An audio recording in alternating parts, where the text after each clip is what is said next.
Hai sobat pemirsa podcast Kanwil Direktorat Jenderal Perbendaharaan Provinsi Sulawesi Tengah. Apa kabar? Mudah-mudahan rekan-rekan sekalian yang sedang menonton podcast ini dalam keadaan sehat dan berbahagia. Alhamdulillah, puji syukur kita panjatkan kehadirat Allah Subhanahu wa Ta'ala bahwa hari ini kita masih diberikan kesehatan dan juga kita masih diberi kesempatan untuk melaksanakan kegiatan-kegiatan yang bisa mensejahterakan masyarakat dan berdampak terhadap pertumbuhan ekonomi. Di podcast kali ini kita kedatangan tamu istimewa, Pak Ahlis Jirmau. Beliau adalah lokal expert, akademisi dari Fakultas Ekonomi Bisnis Universitas Tadulako Palu. Betul Bapak? Iya. Iya.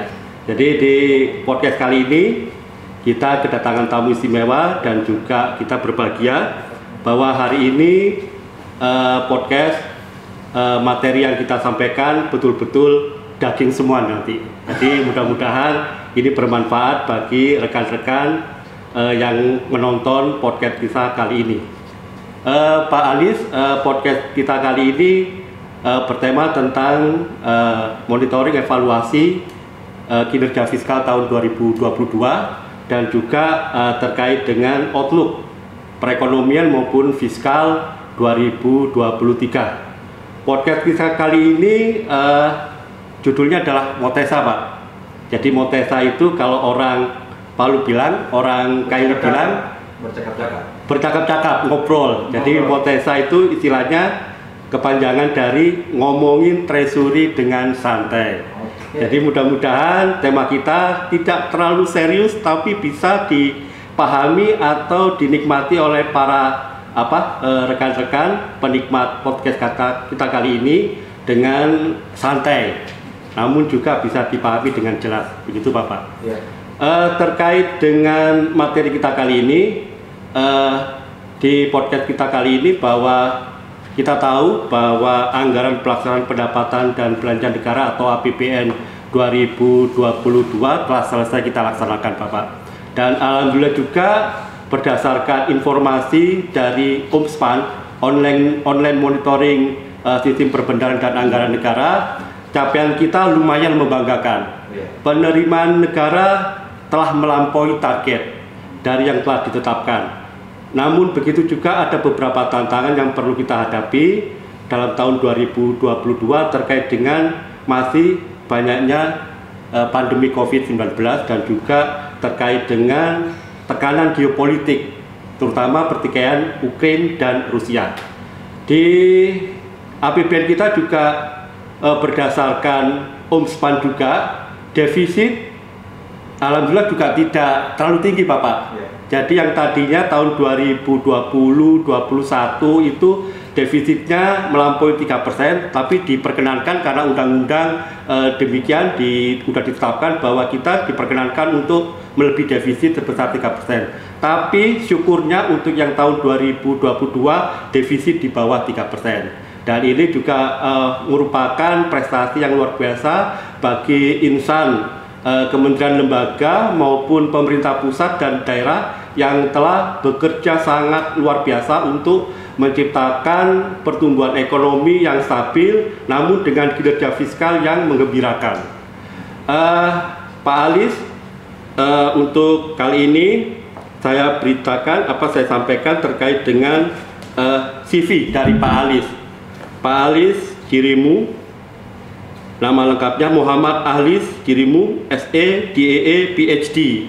Ya, beliau menjabat sebagai lektor kepala dan kemudian lulusan S3 dari Universitas NIS, Sofia Antipolis NIS. Mungkin begitu Pak ya? Iya, betul.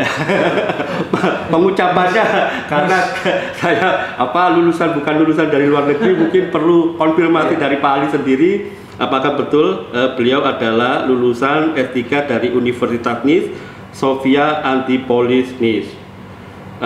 Selama ini beliau menyampaikan materi kuliah ekonomi internasional, kemudian pengantar ekonomi moneter, kemudian ekonomi keuangan internasional Pak ya, dan juga ekonomi, energi, pembangunan, industri, ketenagakerjaan. Jadi sangat banyak variasi yang beliau ampu untuk mata kuliah yang disampaikan di Universitas Tadulako.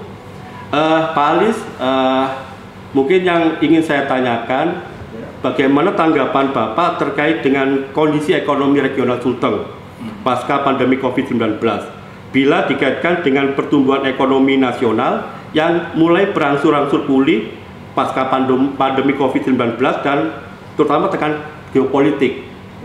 Iya, silakan Pak. Ya, jadi gini, kita mulai dari yang makro dulu. Iya. Pertama, tekanan internasional itu khususnya perang Ukraina dan Rusia itu masih terasa. Iya. Kedua negara itu adalah penghasil gandum, tentu berdampak kepada negara-negara yang konsumsi gandumnya seperti Lebanon, Pakistan itu tinggi. Nah, beruntung setelah kunjungan misinya Pak Jokowi ke Ukraina dan Rusia, keran untuk memasarkan gandum itu terbuka. Kemudian dampaknya juga bagi kita adalah terutama kepada 19 perusahaan yang memproduksi mie instan. Mie instan juga seperti Bugasari, PT Industri Makmur dan sebagainya. Yang sering kita makan itu. Jadi itu yang yang juga berdampak baik bagi kita. Tapi ini penuh ketidakpastian. Kenapa? Karena Rusia itu kan penghasil gas, Gazprom, hampir 70% pasokan gasnya itu ke Eropa. Nah, ke Eropa tentu yang perlu diketahui adalah dalam skala internasional bahwa minyak bumi dan gas itu transaksi perdagangannya itu adalah transaksi berjangka. Jadi istilahnya itu future trading. Nah, rujukannya ada dua. Pertama ada yang disebut dengan nama WTI, singkatan dari West Texas Intermediate. Itu adalah harga patokan minyak bumi di Amerika, minyak mentah. Nah, kemudian yang kedua adalah Brent Europe. Brent Europe itu patokan di negara-negara Eropa. Apa bedanya keduanya? Bedanya adalah kalau kita tekan kontrak transaksi pembelian minyak mentah bulan ini, maka WTI sesuai dengan harga patokan WTI itu akan dikirim sebulan kemudian. Kalau Brent itu 2 bulan kemudian. Jadi gitu bedanya. Nah, kemudian kenapa disebut antara minyak bumi gas? Karena kalau harga minyak bumi naik, gas pasti ikut. Nah, gas pasti ikut. Saling berkaitan, Pak ya? Saling berkaitan. Kemudian itu standar mentahnya demikian. Nah, kemudian yang lainnya itu adalah semakin penuh ketidakpastian, makanya pemerintah selalu mengatakan pemulihan plus waspada. Artinya apa? Ini negara-negara yang pemegang kendali ekonomi dunia seperti Amerika, itu juga suku bunganya, Fed Fund Rate istilahnya, itu juga cepat naik. Nah, kemudian begitu juga dengan yang Tiongkok, begitu juga dengan yang lain. Tentu BI itu mengantisipasi. Apa buktinya? Per Januari ini kan dia naikkan lagi BI 7-day reverse repo rate ke 5,75 kalau saya tidak keliru. Nah, itu antisipasi itu. Kenapa antisipasinya? Adalah antisipasi atas inflasi. Kenapa sampai inflasi diantisipasi? Karena ada inflasi impor dari negara mitra kita, Tiongkok, dari Amerika misalnya, itu bisa mendorong kenaikan harga-harga di negara kita. Kalau di ekonomi itu saya mengajarkan namanya Fisher effect. Itu Fisher effect itu yang bisa dalam materi ekonom Fisher, Pak ya. Jadi dampak Fisher Ya, dampak Fisher. Menyebabkan adanya inflasi yang diimpor. Nah, kemudian bagaimana dengan negara kita, khususnya dalam konteks pandemi, kita termasuk yang berhasil atau lihat data-data yang terakhir itu menuju kepada tren untuk menurun. Tetapi saya mengingatkan kembali bahwa ini kita waspada. Kenapa waspada? Data historis pandemi itu terjadi setiap 4 tahun sekali dalam 16 tahun terakhir ini. Dulu ada yang namanya flu burung, ada yang namanya Middle East Respiratory Syndrome, MERS, ada yang namanya H1N1 dan seterusnya. Itu silih berganti setiap 4 tahun, termasuk yang COVID ini. Nah, itu harus kita waspada. Pelajarannya yang bisa kita dapat bahwa masing-masing negara maupun masing-masing daerah harus sedapat mungkin mengalokasikan dana pooling fund-nya untuk penanganan kesehatan. Itu harus dia lakukan. Jadi memang tantangannya dua. Ada disebut dengan nama pooling fund bencana yang alam, yang ini juga pooling fund non alam. Non alam harus dialokasikan. Nah, jadi pandemi masih tetap ada menuju kepada endemi dan kita hidup bersama dengan pandemi nanti. Nah, kemudian bagaimana dalam konteks Sulawesi Tengah? Nah, Sulawesi Tengah itu saya lihat bahwa porsi pembiayaan belanjanya untuk kesehatan itu makin lama makin, khususnya kondisi darurat makin lama makin berkurang. Sebenarnya Kementerian Kesehatan itu sudah mengingatkan pada kita ada beberapa strategi. Misalnya strateginya itu masih tetap melakukan testing on the spot, tracing supaya bisa dipetakan di mana. Kemudian vaksinasi berlanjut terus, kemudian juga ada strategi melalui seperti ini, seperti acara kita begini, komunikasi publik itu juga patut dilakukan sebenarnya. Karena kita menjaga siklus 4 tahunan ini. Nah, kemudian bagi kita untuk di Sulawesi Tengah ini, untuk regional Sulawesi Tengah, kita beruntung bahwa kita mengalami sebenarnya kalau daerah lain itu mengalami apa yang disebut dengan nama resesi, kalau kita hanya 1 kali kontraksi. Triwulan pertama 2020, setelah itu meningkat lagi. Lebih tinggi daripada Sulawesi. Cuma catatan saya adalah di balik itu kita yang dapat menyelamatkan kita itu adalah sektor pertambangan dan logam dasar. Apa buktinya? Pada saat pandemi, laju pertumbuhan ekonominya merowali itu sampai 28%, justru negatifnya 12 kabupaten kota ditolongi oleh ini. Jadi negatifnya pertumbuhannya 12 kabupaten kota itu masih lebih kecil dibandingkan dengan pertumbuhannya Morowali. Jadi gitu yang menyelamatkannya pada waktu itu. Jadi gitu, Pak Eko. Ini menarik sekali ya. Jadi orang melihat pertumbuhan ekonomi Sulawesi Tengah itu nomor 2 secara nasional setelah Maluku Utara. Padahal di balik itu juga Morowali yang menyelamatkan, tanda kutip menyelamatkan pertumbuhan ekonomi. Jadi dibandingkan dengan 12 kabupaten lain yang negatif growth gitu kan, pada waktu 2020 Morowali menjadi penyelamat savior bagi kabupaten yang lain. Ini menarik. Jadi mungkin perlu diketahui oleh rekan-rekan bahwa tidak semua pertumbuhan ekonomi di suatu regional itu mendorong pertumbuhan ekonomi di tempat yang lain gitu kan. Jadi seperti itu. Oke, menarik Pak Alis. Selain pandemi COVID-19, tantangan apa Pak yang sebenarnya terjadi selama 2022 Pak? Selain memang tekan geopolitik, kemudian secara spesifik di wilayah Sulawesi Tengah itu tantangannya seperti apa Pak untuk supaya pemulihan ekonomi nasional itu berkelanjutan dan tetap survive di tengah-tengah deraan tekanan ekonomi maupun dari dalam maupun dari luar wilayah Sulawesi Tengah? Iya. Jadi gini. pandemi ini Pak, itu mengajarkan pada kita bahwa kita bersama kita bisa. Nah, bagaimana kita work from home selama setahun, kemudian hampir setahun setengah, itu mengajarkan bahwa pada kita bahwa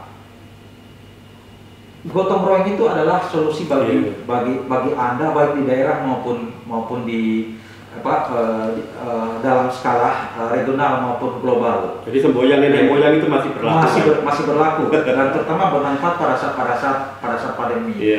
Nah, kemudian setengah itu masih berhadapan dengan pertama persoalan memasuki masa endemi. Jadi kita hidup bersama dengan itu pasti itu. Dan itu harus kita waspadai karena siklus 4 tahunan tadi. Nah, kemudian yang kedua, kalau kita lihat kinerja pemerintah dilihat dari sisi indikator yang ditetapkan di dalam RPJMD, periode 2021-2022 biasanya itu indikator kinerja kepala daerah diukur atas 6 poin sebenarnya, 6 poin. Yang pertama adalah laju pertumbuhan. Jelas laju pertumbuhan di atas target yang ditetapkan di dalam RPJMD, di atas 9,5. Nah, bahkan rata-rata bahkan 11% ke atas. Yang triwulan ketiga ini baru-baru ini sampai 19%. Itu jelas itu dari pertumbuhan ekonomi pasti melampaui. Tetapi kita tidak serta-merta berbangga hati dengan laju pertumbuhan demikian. Karena laju pertumbuhan tersebut sifatnya masih non-inklusif. Artinya tidak serta-merta menurunkan angka kemiskinan kita. Nah, karena kalau di teorinya itu ada yang namanya segitiga Bourguignon. Segitiga, jadi Bourguignon ini itu adalah saya punya profesor di Prancis, pernah menjadi wakil presiden Bank Dunia. Beliau mengamati bahkan presentase di Pakistan tahun 2005 menjelaskan bagaimana keterkaitan antara pertumbuhan ekonomi, kemiskinan, ketimpangan. Ada 7 poin yang digarisbawahi itu.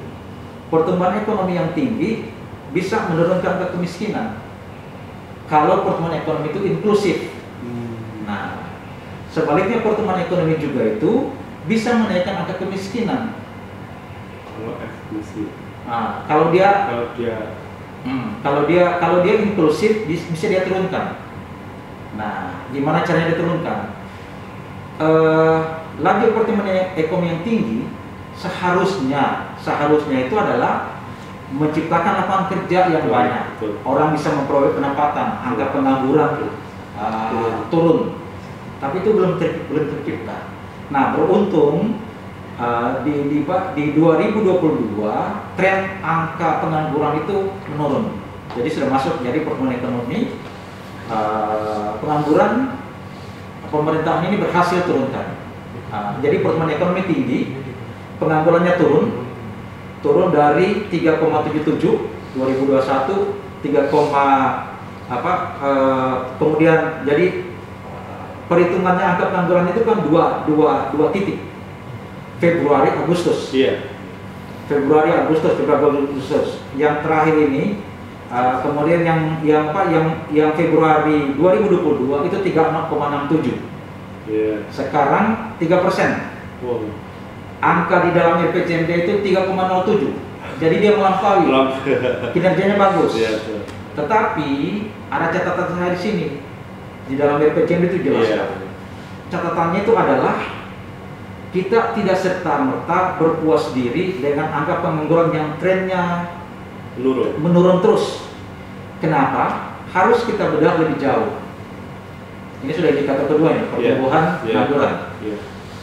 Mengapa sampai bedah lebih jauh? Karena di balik 3% itu pertama harus kita berhitung spasialnya.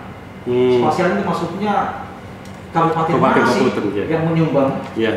Nah, kemudian yang berpendidikan apa yang turun cepat.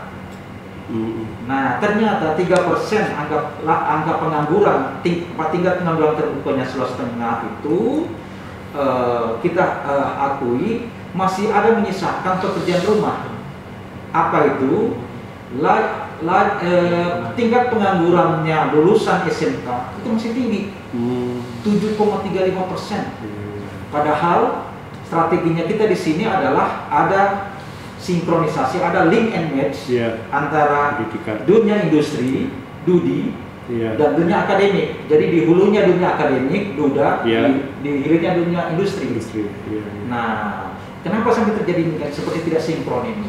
Berarti persiapan kita untuk menyiapkan kita punya generasi sehingga bisa ditampung di 3 kawasan industri, Morowali, Morowali Utara, dan Banggai, itu bisa lebih antisipatif. Dan itu sebenarnya itulah yang dilakukan oleh pemerintah Sulawesi Selatan. Jadi tidak heran kenapa tenaga kerja yang terampil yang berada di Morowali Utara, Banggai, itu kebanyakan dari Sulawesi Selatan. Karena dudanya itu sudah mereka persiapkan sebelumnya di zamannya Pak Gubernur Pak Sahrul, berlanjut kepada Pak Nurdin Abdullah. Jadi gitu. Nah, baik jangka pendek, menengah maupun jangka panjang. Kita baru di kawasan PT ini, itu baru ada miliknya Kementerian Perindustrian, Politeknik. Semacam pelatihan di situ, Pak, ya? Bukan, Politeknik. Oh. Kemudian kita kalau di hulunya lagi SMK, SMK-nya. Terus yang kedua adalah kita punya lulusan, pengangguran itu tinggi juga pada lulusan perguruan tinggi, 4,59%. Artinya ini juga otokritik bagi saya orang perguruan tinggi. Kita menyiapkan life skill itu belum optimal, belum optimal ya. Nah, beruntung kita juga itu daya tampungnya, jadi safety networknya, penyelamat itu adalah pertanian. Nah, gitu sampai jadi jangan hanya berhenti di 3%. Nah, kemudian kita lihat daerah mana yang menyumbang, yang menyumbang agak pengangguran ini. Yang menyumbang ini wajar, Morowali. Nah, karena di sana penciptaan lapangan kerja di Morowali Utara, kemudian yang lain Banggai juga. Nah, itu situ tren penganggurannya. Jadi tantangannya, PR-nya bagi pemerintah daerah adalah bersinergi 13 kabupaten kota dengan provinsi, memberikan sebenarnya solusi. Saya sudah tawarkan solusinya. Beberapa tulisan saya di media tawarkan, fokusnya di sini. Fokusnya di life skill di SMK, karena itu yang tinggi. Nah, kemudian yang ketiga, indikator ketiga itu adalah IPM. IPM-nya Sulawesi Tengah itu untuk pertama kalinya itu dalam kategori tinggi. Tapi itu titiknya masih kritis.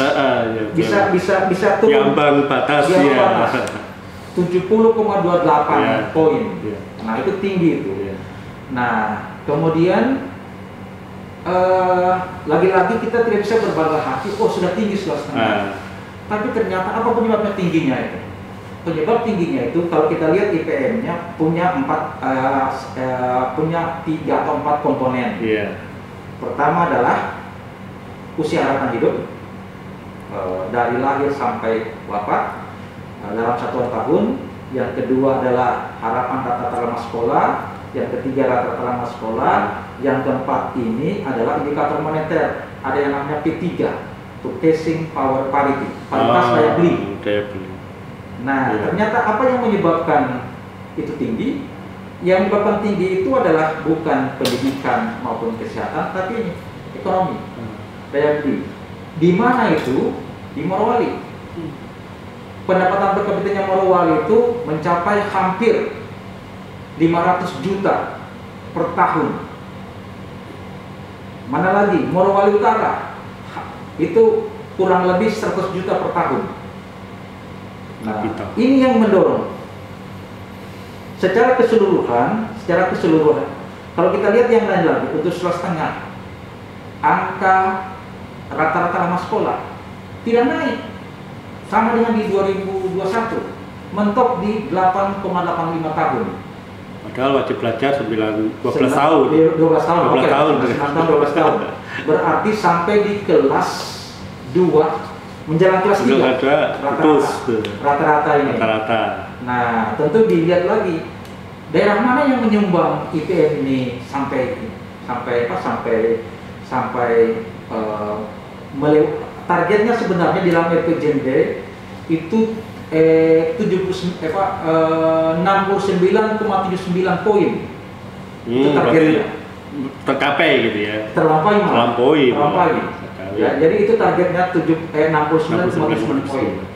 Nah, daerah mana yang ini? Daerah yang mendorong kenaikannya itu IPM itu sampai menarik itu adalah Tojo Una-Una. Tojo Una-Una itu sebenarnya satu di antara dua yang konsentrasi persentase angka kemiskinan tinggi selain Donggala. Tojo Una-Una. Kenapa seperti demikian? Kontradiktif Pak ya? Tidak. Jadi iya betul. Tapi kita berusaha untuk mencari tahu. Jadi saya ingat waktu 2015 kawan kuliah saya menjadi kepala bapedanya itu minta saya membedah mereka punya IPM, dan mereka punya capaian tujuan pembangunan berkelanjutan selama 3 tahun terakhir. Nah, di situ saya dengan rekan sejawat di ekonomi namanya Pak Iwan Tanju itu bersama-sama kita teliti. Walaupun sebenarnya tidak ada kewajiban kabupaten untuk menyusun dokumen capaian tujuan pembangunan berkelanjutan, tapi dia berusaha. Nah, apa yang kita lakukan, kita bedah capaiannya. Dulu masih MDGs, Development Goal. Kemudian kita sampai 2015, kemudian masuk MDGs-nya kita bedah. Kita dapatlah, misalnya kita dapat ini persoalan geografi yang ada di sini, anak putus sekolah sini yang dominan. Akhirnya kita serahkan Pak, kebetulannya nama kepala bapedanya pada waktu Pak Nawat Sarapanyili, kita serahkan, coba dorong masing-masing sekolah lakukan namanya program retrieval. Retrieval itu adalah para guru mendeteksi, mencari tahu kenapa sampai anak-anak putus sekolah. Setelah itu baru mereka sekolahkan kembali. Kemudian begitu di pulau, kalau sudah hujan anak-anak tidak sekolah. Saya pernah teliti di Walai Kepulauan, di Pulau 2, di mana lagi, di Olilan itu juga saya ini. Nah, mereka ada sampai mereka siapkan angkutan transportasi laut. Jadi itu, dan banyak inovasi yang terlahir dari situ yang kita sarankan dan mereka lakukan. Walaupun sebenarnya beberapa wilayahnya itu masih terkonsentrasi seperti di mana konsentrasi kemiskinannya seperti karena faktor jarak seperti Kecamatan Ampana PT. Itu hampir 60 kilo ke pegunungan itu. Nah, cuma bagusnya mereka itu sinergi antara penduduk yang dulu transmigrasi datang, sinergi anak bangsa baik Bali, kemudian Jawa dengan itu sinergi mereka. Jadi itu yang jadi potensi kita untuk ini. Nah, itu untuk yang ini. Kemudian itu jadi sudah berhasil di tingkat pengangguran terbuka, pertumbuhan. Satu lagi, baru keluar datanya kemarin, angka koefisien Gini. Koefisien Gininya kita itu mencapai 0,305. Jadi berada kategori kategori ketimpangan yang menuju ke rendah. Nah, tetapi yang perlu kita catat di sini adalah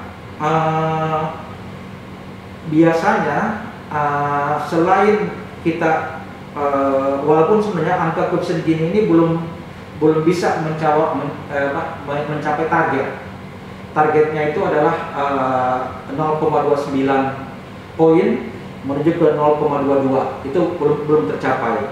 Tetapi yang terlihat sebenarnya kita kembali ke data kemiskinannya.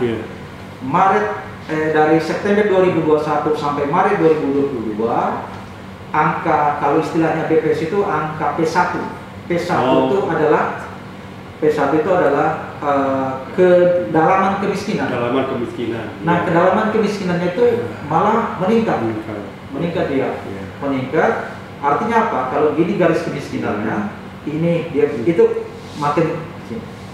Nah, terus P2-nya juga begitu. Keparahan kemiskinan. Kesenjangan antara rumah tangga miskin itu makin melebar. Nah, untuk mengatasinya itu jangan dulu tangani keparahan, kedalamannya dulu. Apa itu program-programnya yang seperti dilakukan oleh pemerintah pusat, BSU, BLT, PKH, kemudian BLT dana desa, kemudian yang subsidi, kemudian yang banyak, termasuk yang ini 2% dari PMK 134 yang untuk ini, yang untuk penanganan inflasi. Yang sayangnya di Sulawesi Tengah dari totalnya itu 139 miliar hanya terrealisasi 95. Yang paling rendah Poso Malang, hampirlah hanya 8% dia punya untuk dana penanganan inflasi. Nah, gitu. Kemudian itu sudah jadi, kemudian yang indikator yang lainnya, yang jelas kemiskinannya yang tidak tercapai karena naik, ketimpangannya juga tidak tercapai, pertumbuhan dan IPM, pengangguran 3. Nah, masalahnya kita itu adalah ada di kemiskinan. Baru-baru ini pemerintah pusat rilis angka kemiskinan naik dari 9,54% menjadi 9,57, jadi bertambah. Nasional bertambah 200.000 jiwa. 200.000 jiwa. Angka regional belum ada. Tetapi perkiraan saya, Sulteng itu patut kita waspadai, bisa naik. Kenapa bisa naik? Karena Sulteng itu usaha untuk menurunkan angka kemiskinan itu baru pada tataran dilakukan oleh masing-masing kabupaten. Contoh misalnya Morowali, dia berikan asuransi nelayan maupun petani melalui kerjasama dengan BPJS Tenaga Kerja. Palu hampir 30.000, 40.000, termasuk yang padat karyanya itu dia ini. Nah, itu usaha ini. Nah, provinsi seharusnya juga jalankan demikian. Terutama pada apa? Pada desa-desa yang sangat tertinggal. Kita di Sulawesi Tengah masih ada desa sangat tertinggal, 31 desa sangat tertinggal dan 436 desa yang tertinggal. Nah, itu bisa dijalankan seperti itu. Kemudian yang baru jalan kita itu baru ini pemberian ya seperti BLT, istilahnya saya di Palu itu ini hagala itu artinya memberikan seperti ini angpau. 1 juta per keluarga desil pertama, baru itu aja yang jalan yang untuk tingkat provinsi. Nah, makanya perkiraan ini bisa kembali dari kenaikan 12,18% naik menjadi 12,33 Maret, kemungkinan bisa naik pada September 2022. Apa alasannya? Yang tadi kita lihat, yang tadi porsi DAU PMK 134 2022 untuk penanganan inflasi itu tidak full. Berbeda dengan Sulawesi Utara itu sampai 90% serapannya. Kita hanya 68 serapan dari ini. Itu pun ada kalau dilihat lebih jauh lagi, kan porsinya dana penanganan inflasi itu kan ada untuk misalnya bantuan transportasi, ojek, kemudian perlinsos yang lain, perlindungan sosial. Kemarin saya terima data terbaru dari Mas Rino itu yang realisasi per 26 yang saya tulis di media itu per 13 Januari. Nah, kalau itu tercapai, ini jadi jaring pengaman sosial buat masyarakat di tingkat desil 1, yang di dalamnya juga itu ada ini kemiskinan ekstrim di dalamnya, dan ini yang sebenarnya bisa kita kita tolongi mereka dengan menjaga mereka punya daya beli. Itu sudah jadi 3 kemudian yang indikator yang keempat itu adalah ada namanya IKLH, ini baru. Iya. Jadi indikator kinerja kepala daerah itu ada 6 Pak Eko. Tadi ada 6 sebenarnya, itu pertumbuhan, kemiskinan, ketimpangan, IPM, kemudian pengangguran, dan IKLH, indikator kinerja lingkungan hidup. Oh iya. Ini akumulasi daripada 4 komponen. Ada namanya indikator indeks kualitas air, udara, laut, dan tutupan lahan. Nah, kita sudah punya juga itu. Sayangnya ada daerah yang ketinggian. Ada ketinggian, Banggai ketinggian. IKL-nya sudah hitung itu 93 poin, padahal lebih rendah. Harusnya dia antara IKLH di dalam RPJMD dengan hitungannya itu harus sama. Kemudian begitu juga yang cuma belum semua.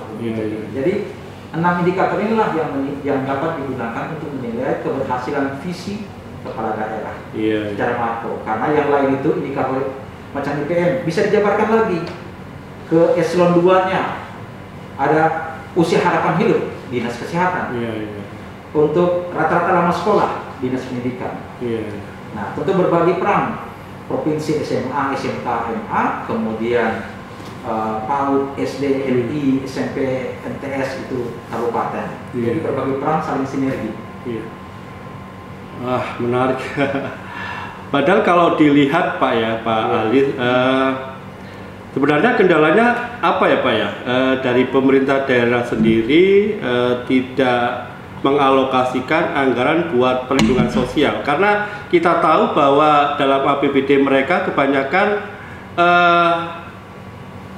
ada silpa Pak yang tinggi gitu kan. Padahal selama ini ada beberapa pemerintah daerah yang tanda kutip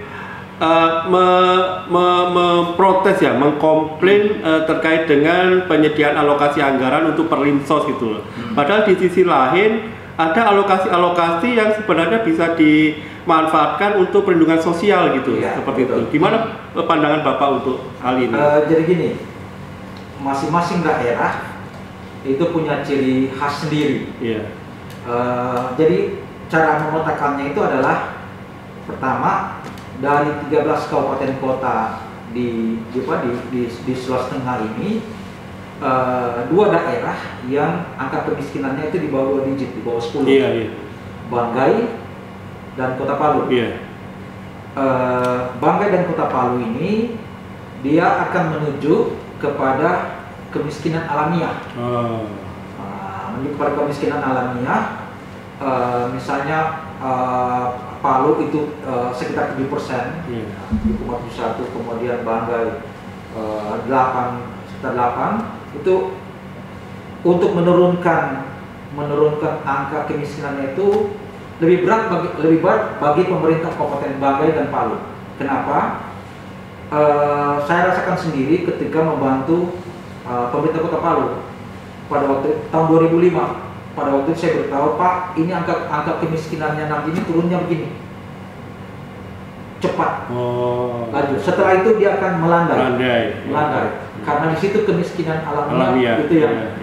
Nah, berbeda dengan misalnya Sigi, Sigi yang tidak punya laut, kemudian pesisir sendiri, Donggala, Totoli maupun ini beda-beda karakteristiknya ini, masing-masingnya. Nah, tentu strateginya ini harus beda juga. Contoh saya ngambil misalnya Buol. Buol itu justru angka kemiskinannya yang dominan justru di ibu kota. Padahal siapa yang dekat api kan dia di ibu kota, di Kecamatan Biau.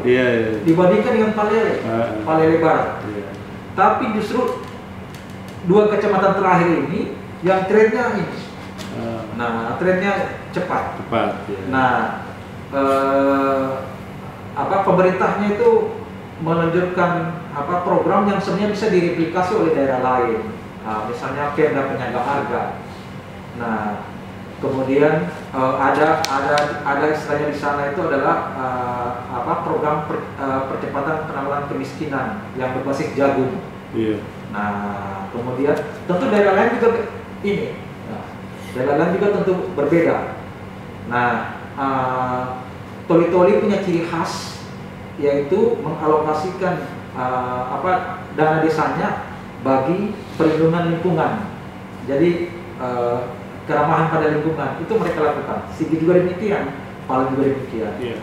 Nah, tentu strateginya masing-masing yang ini, yang pertama yang saya tawarkan adalah harus lakukan strategi berbasis spasial. Yeah. Spasial, kecamatan maupun desanya. Kita sudah patut berhenti kepada data karena sudah siap datanya. Yeah. Ada namanya DTKS, ada yang namanya data terpadu kesejahteraan sosial next generation yang nah teman-teman di ini Pak Eko di dinas sosial itu ketika saya koordinasi dengan mereka itu sangat cepat memfilter, responsif. Kemudian ketika saya bertahu gini, coba kita olah gini datanya berdasarkan profesi ada lengkap semua. Saya ambil contoh begini, misalnya kita mau mengatasi kemiskinan berbasis rumah tangga perempuan bisa itu di Sulawesi Tengah itu ada. Kalau kenapa sampai saya bicara dinas sosial, karena dia yang wali data. Dia wali data yang dipayungi oleh Kepres 39. Nah, 2021. Nah, itu. Nah, misalnya saya butuh bagaimana saya mau mengatasi angka kemiskinan rumah tangga perempuan, bisa. Itu ada data dari mereka. Itu istilahnya BNBA, by name by address. Begitu saya mereka perlihatkan, jadi saya karena orang kampus tinggal lihat, oh gini strateginya ini, mana spasialnya, ternyata dibagi 3. Rumah tangga perempuan miskin yang di bawah 45 tahun, 45 sampai 59, kemudian 60 tahun ke atas. Nah, itu jumlahnya saya ingat betul 31.448 rumah tangga. Nah, kalau di berapa persen dari ini dari rumah tangga miskin di Sulawesi Tengah yang jumlahnya itu 323.642 rumah tangga, itu hampir 9,7%, 71%. Nah, tentu dari 3 kategori ini yang berat itu yang mengatasinya adalah yang 60 tahun ke atas. Iya. Karena justru di sini yang banyak. Iya. Hampir 52,04% di sini di rumah tangga yang ini Pak, rumah tangga yang 60 tahun ke atas. Padahal udah nggak produktif lagi kan ya? Udah nggak produktif, miskin. Ini kan lain strateginya. Dan paling banyak di mana? Di Banggai.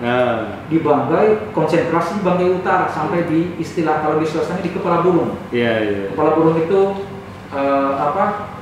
mulai dari Mantoh, Balangkap Utara, Balangkap Selatan, Balangkap, muter di Bualemo. Itu kalau yang sering turun lapangan meneliti seperti kami itu tahu ini. Jadi sebenarnya strateginya di situ aja. Nah, tentu strateginya adalah bersama-sama dengan pemerintah Kabupaten Banggai, provinsi. Pertanyaannya kepada Kabupaten Banggai itu adalah apa yang kami bisa membackup di Kabupaten Banggai. Sudah selesai urusan data, sekarang implementasi ini. Karena data sudah selesai pada 2021.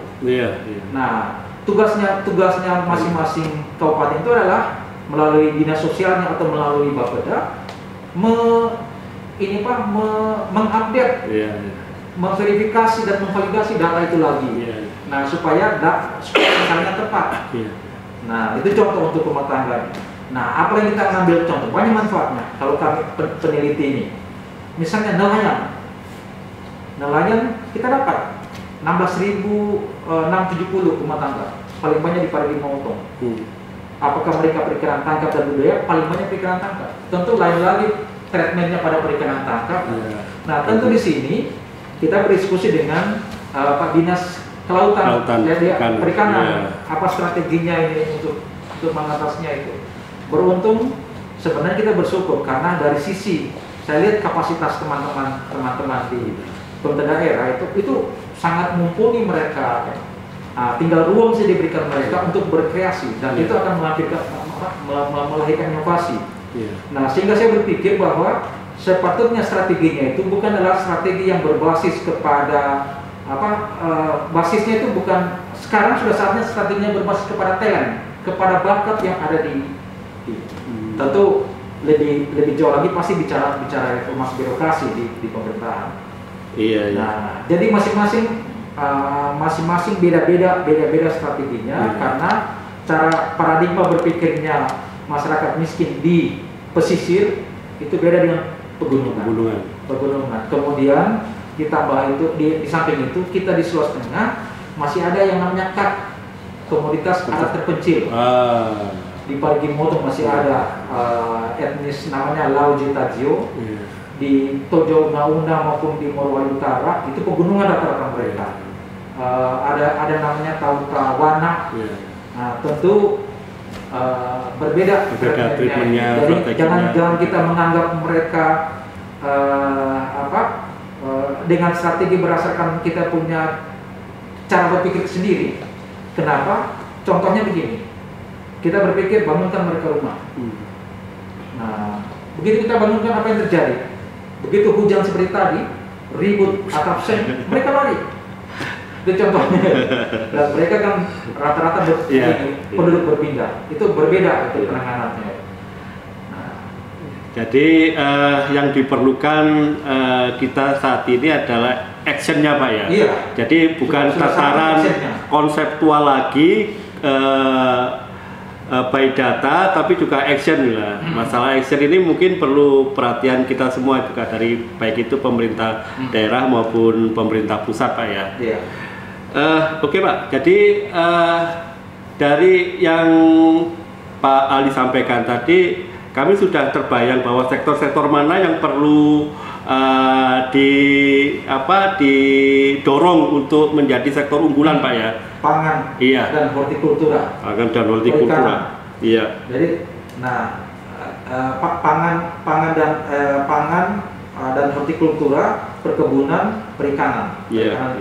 Nah, kenapa sampai demikian? Karena kalau ini yang didorong, yang terjadi itu adalah pengangguran berkelanjutan. Iya. Satu. Yang kedua, pasca pandemi ini kita harus berpikir strategis bahwa kalau pandemi ini berlanjut terus, apa yang terjadi? Iya. Bisa terjadi kelaparan. Iya. Dia punya hulunya adalah pangan. Iya.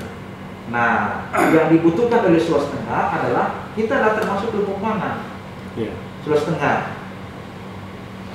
Kita butuh kerjasama antara pemerintah provinsi dengan kabupaten kota, butuh apa yang tadi best practice dari Pulau, perda penyangga harga.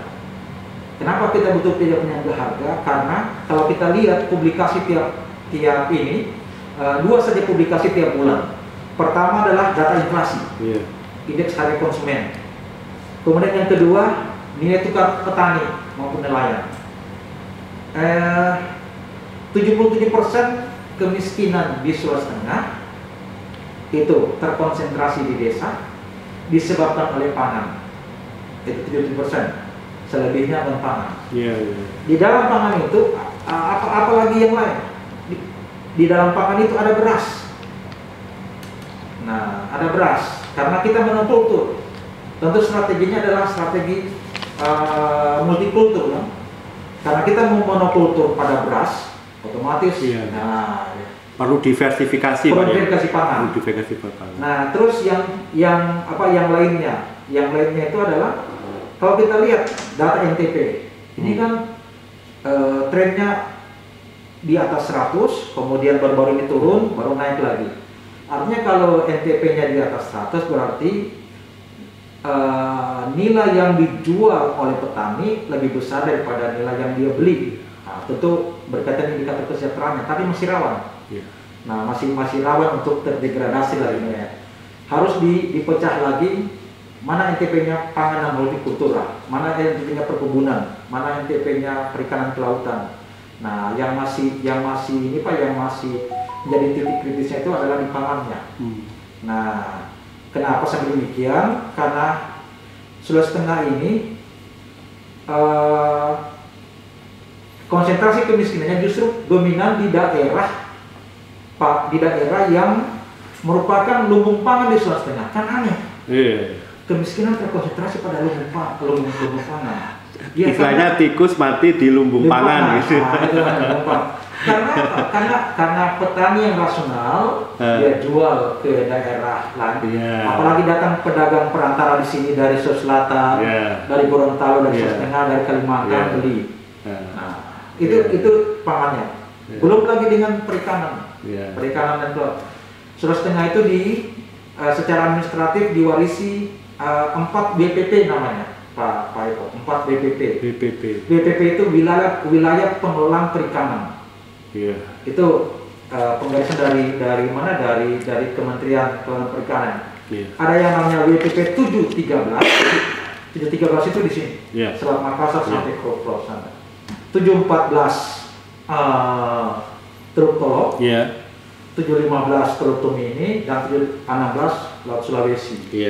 Nah, karena ikannya tidak bermerek, bermerek DN, DD atau DB, maka yang dimanfaatkan adalah Bitung sebagai maupun Gorontalo karena kita langsung ada di sana, jadi gitu. Sementara kita nelayan kita jual ke Kalimantan karena harganya lebih kompetitif, jadi gitu. Jadi beras, ikan, yang lainnya juga yang menyumbang kemiskinan adalah rokok dan pulsa. Nah, gitu sebenarnya yang paling jelas aja. Contoh strateginya ada strateginya Pak. Strateginya itu bisa juga mereplikasi yang ada dalam misalnya dalam PMK 134. Terkait dengan penanganan inflasi. Kan yang disubsidi itu adalah transportasi. Transportasi, ojeknya yang dilakukan. Gimana kalau kita subsidi juga transportasi supaya harga pangan dari dataran tinggi itu bisa. Nah, tentu daerah itu harus melihat lagi regulasinya, regulasi yang ada di karena mereka tunduk pada Permendagri gimana. Baik, ini tidak terasa Pak. Materi yang disampaikan oleh Pak Alis ini benar-benar menggugah kita semua ini. Jadi wawasan kita bertambah ini Pak. Jadi yang sebelumnya tuh merasa bahwa pemerintah daerah sebenarnya sudah melakukan beberapa hal, tapi ada beberapa titik, ada beberapa sektor yang mungkin belum teroptimalkan Pak seperti itu. Ini pertanyaan terakhir Pak sebelum kita akhiri podcast kita di sore hari ini.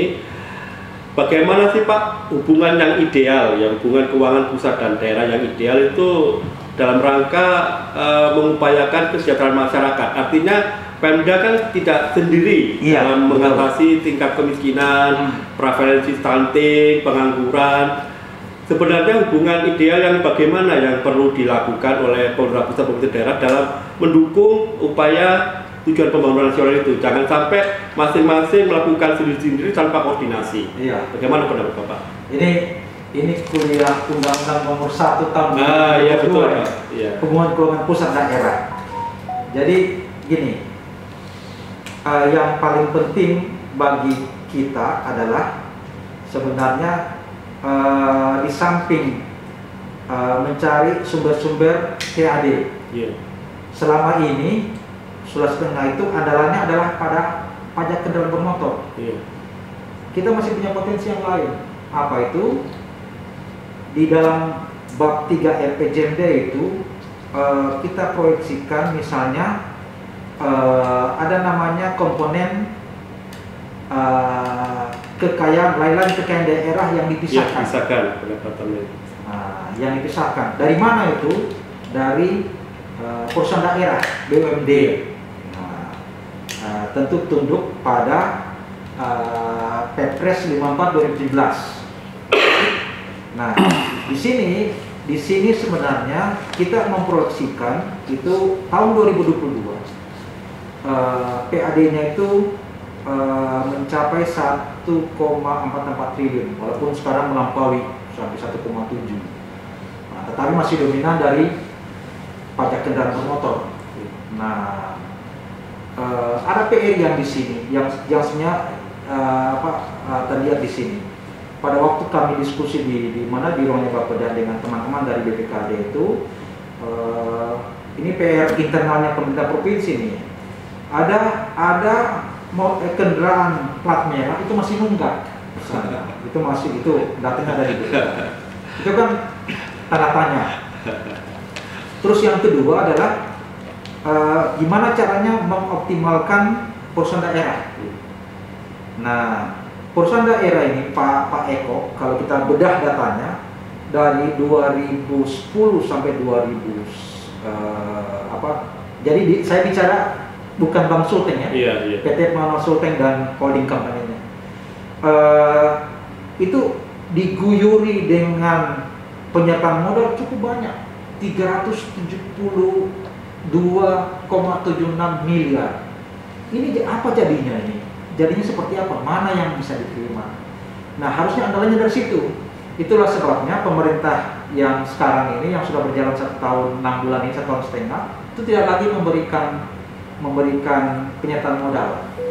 Nah, apa solusinya? Solusinya adalah ini solusi jangka pendek sebenarnya, jangka pendek menengah. Pertama itu adalah melakukan optimalisasi aset. Nah, ini seperti pesannya Ibu Menteri. Ibu Menteri bagaimana aset-aset kita termasuk Hotel Century Park dan segala macam kita optimalkan. Nah, Sulawesi Tengah punya aset dan permintaan kabupaten kota untuk minta aset banyak menumpuk di BPKAD itu maupun. Nah, kemudian strateginya bagaimana? Minta kepada penilai melakukan ini appraisal, menilai di Sulawesi Tengah ini kan belum ada yang namanya menilai, yang ada di Sulawesi Selatan dengan Sulawesi Utara. Minta mereka menilai aset. Contoh begini, pemerintah provinsi punya lahan di pesisir ada namanya di Kecamatan Labuan. Kenapa tidak itu sudah dioptimalkan untuk menjadi potensi tambak dari pemerintah provinsi. Kemudian pembangunannya bisa di backup oleh Biro Umum. Kemudian minta Pak Hasan Acok untuk memfasilitasi bagaimana pengolahannya itu bisa. Nah, kemudian yang lainnya juga itu adalah khusus untuk perusahaan daerah ini memang masih pada tahap awal ini melaksanakan tugasnya, dan sebenarnya yang paling penting itu adalah dia dipimpin oleh para entrepreneur yang sudah tidak lagi yang sudah terupdate. Misalnya ketika mereka mau memimpin ini, kita tanya bisnis plan-nya seperti apa? Harus dia mampu jelaskan ke depannya 5 tahun ke depan bisnis plan-nya seperti apa, sehingga nanti ketika dia sudah mendapatkan mendapatkan ini, jadi mereka mendapatkan penghasilan tidak lagi dibayari dari APBD. Jadi dia sudah bayar sendiri. Nah, tentu bagaimana menentukan direksinya maupun komisarisnya itu kan harus profesional. Kita belajar dari Balikpapan lah, bagaimana mereka bisa. Nah, terus yang lain juga itu di samping itu bisa diverifikasi usaha. Memang saya lihat ada holding company-nya ini untuk ini, misalnya PT Sulteng khusus pertambangan, perikanan juga begitu demikian.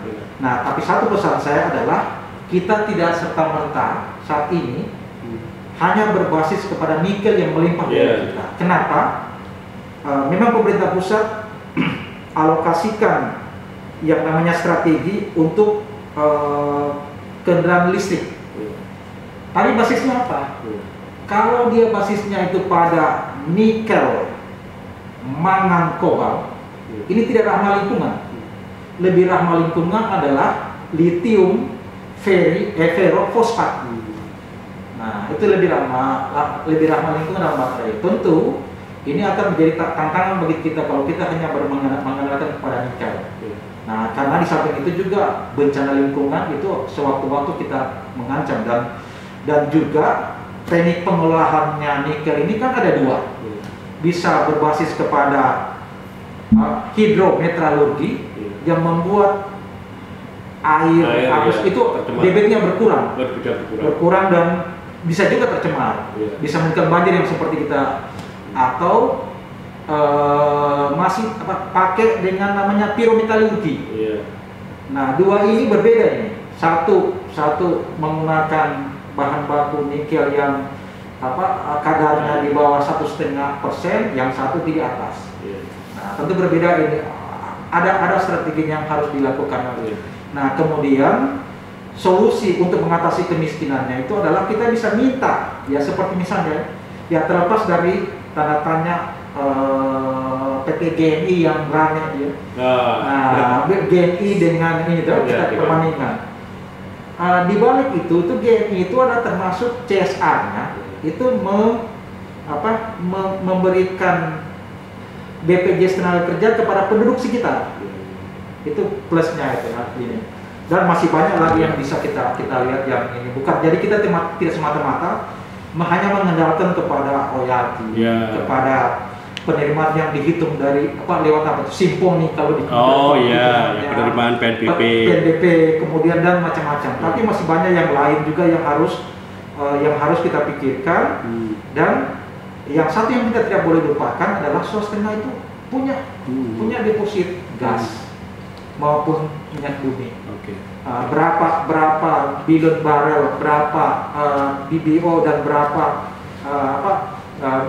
MMBTU itu tentu akan menjadi strategi berikutnya. Kita tidak hanya mengandalkan kepada semata-mata pada penerimaan tersebut, tapi pada hilirisasi daripada industri yang ada di sini, sehingga bisa mensejahterakan kita punya masyarakat. Oke, makasih Bapak. Ini kayaknya perlu part 2 lagi kayaknya. Karena apa yang disampaikan oleh Pak Ali bisa berkembang lebih luas lagi ini, dan kita perlu juga informasi dari Bapak nantinya. Apabila kami nanti mengundang Bapak, bila berkenan, kita nanti akan bikin podcast lagi yang lebih daging lagi, yang lebih berisi lagi gitu kan. Dan akhirnya terima kasih banyak Pak Alis atas penyampaian informasinya, dan mudah-mudahan ini bermanfaat bagi kita semua, terutama bagi teman-teman yang sangat tertarik terhadap ekonomi regional. Seperti apa sih wilayah Sulawesi Tengah itu dan dampaknya terhadap masyarakat itu sejauh mana? Oke, teman-teman pemirsa, podcast Motesa kali ini sekian dulu. Podcast Motesa edisi keempat, mudah-mudahan bermanfaat bagi rekan-rekan semua. Kami akhiri, wassalamualaikum warahmatullahi wabarakatuh. Terima kasih Pak Alis. Sama-sama. Waalaikumsalam warahmatullahi wabarakatuh.